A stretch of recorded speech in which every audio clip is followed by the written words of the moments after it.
शुक्लांबरधरं विष्णुं शशिवर्णं चतुर्भुजं प्रसन्नवदनं ध्यायेत् सर्वविघ्नोपशान्तये। ओं गुरुभ्यो नमः। శ్రీమాత్రే నమః. మనం ఇవాళ రత్నధారణ మరియు రుద్రాక్ష ధారణ దాని యొక్క విశేషత గురించి తెలుసుకుందాము. ముఖ్యంగా రత్నధారణ విషయంలో చాలామందికి చాలా అపోహలు కూడా ఉన్నాయి. అసలు ఇది పనిచేస్తుందా లేదా, ఒకవేళ పనిచేస్తే ఎలా పనిచేయచ్చు, రత్నం చేతికి పెట్టుకోగానే మనిషి యొక్క లైఫ్ స్టైల్ ఎలా మారుతుంది, అదృష్టం ఎలా కలిసి వస్తుంది. అయితే ఇందులో చాలామంది పెట్టుకోగానే రాత్రికి రాత్రి 1 నైట్ కోటీశ్వరుడు అయిపోతారు, లక్షలు సంపాదిస్తాను, కోట్లు సంపాదిస్తాను అనుకుంటుంటారు. అయితే అది జరుగుతుంది కూడా. అది ఎలా జరుగుతుంది? 1 నైట్లో జరగదు, స్టెప్ బై స్టెప్గా లాంగ్ రన్లో జరుగుతూ ఉంటుంది. బట్ దానికి కారణం ఏంటి అంటే ముఖ్యంగా 3 విషయాలు మనం ఇక్కడ తెలుసుకోవాలి. ఒకటి, సరైనటువంటి రత్నాన్ని ధరించడము. రెండవది, ఆ వ్యక్తికి సరిపోయేటువంటి రత్నాన్ని ధరించడము. మూడవది, అసలు రత్నధారణ అవసరం ఉందా లేదా చూసుకోవడం.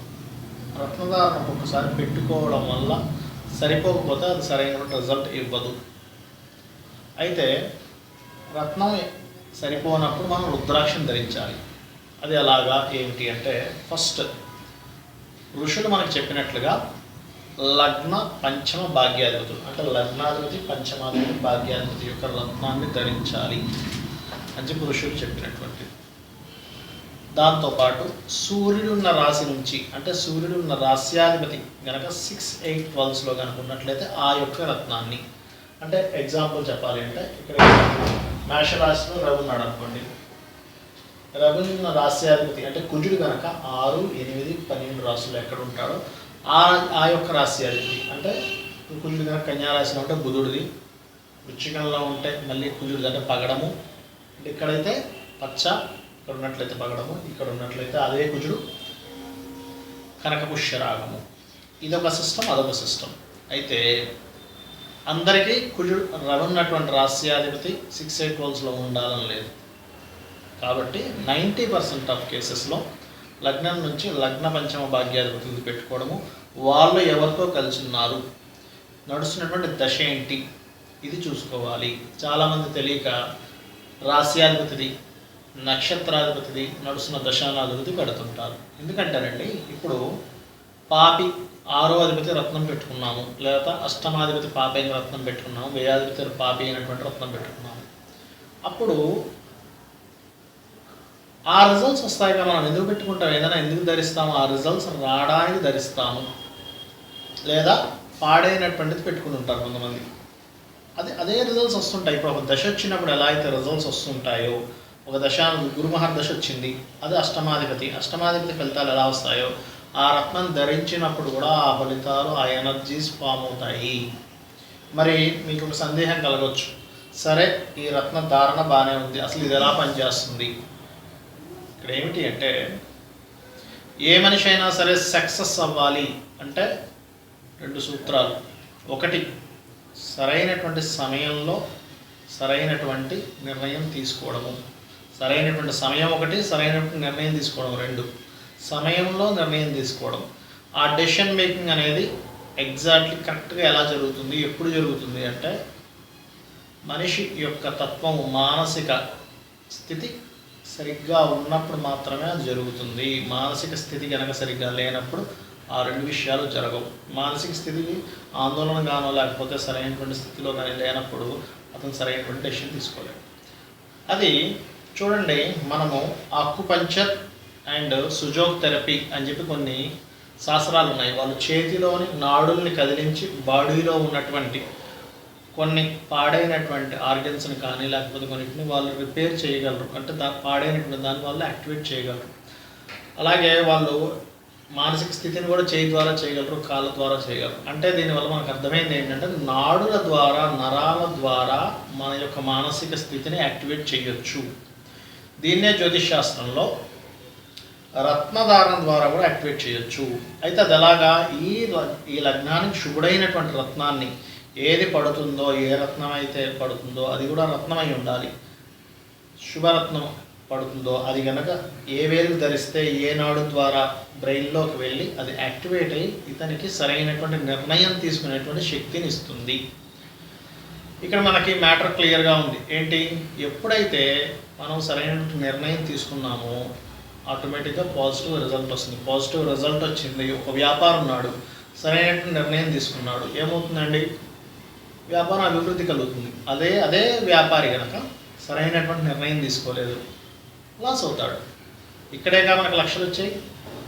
ఒక పిల్లవాడు ఉన్నాడు, ఆ పిల్లవాడికి చదివే సమయంలో చదువు మీద కాన్సన్ట్రేషన్ ఉండట్లేదు. చదువుకోవాలి అనేటువంటి బుద్ధి రావాలి అంటే బుధుడు సంబంధమైనటువంటి, చతుర్థ సంబంధమైన, పంచమ సంబంధమైనటువంటిది ఏదైతే లింక్ ఉందో చూసుకొని ఏదైతే పెట్టాలో. చాలామంది ఈ విషయంలో కూడా చదువు అనగా బుధుడిది పెట్టేస్తారు. అసలు అది బుధుడిది పనికొస్తుందా లేదా చూసుకోవాలి. ఎందుకంటే 2 వర్గాలు, గురువర్గము మరియు శని వర్గము. గురువర్గ లగ్నానికి కనకపుష్య రాగము లేదా శ్వేతపుష్య రాగము, శనివర్గ లగ్నానికి బుధుడిది పెట్టాలి. అది కూడా ఎఫ్లిక్టెడ్, నాన్ ఎఫ్లిక్టెడ్ ఉన్నప్పుడు పెట్టాలి. అప్పుడు ఏమవుతుంది అంటే ఆ పిల్లవాడికి సరే నేను విద్యార్థిని కాబట్టి నేను చదువుకునేటువంటి సమయంలో నేను ఈ సమయాన్ని వృధా చేస్తున్నాను అని చెప్పి బుద్ధి ప్రచోదనమై ఆ అబ్బాయికి చదువు మీద ధ్యాస వెళ్తుంది. అలాగే ఒక వ్యాపారస్తుడికి వ్యాపారం ఎలా చేయాలి, నేను చేసేటువంటి మిస్టేక్స్ ఏంటి, నేను చేసేటువంటి సరైనటువంటివి ఏంటి అని చెప్పి రైట్ డెసిషన్స్ తీసుకుంటాడు. ఒక స్పోర్ట్స్లో ఉన్నటువంటి వ్యక్తికి స్ట్రెంగ్త్ పెరిగేలా చేస్తుంది. ఇవన్నీ నాడుల్లో ఉన్నటువంటి తత్వాన్ని, ఆ లోపల ఉన్నటువంటి ఆలోచన తత్వాన్ని మారుస్తుంది.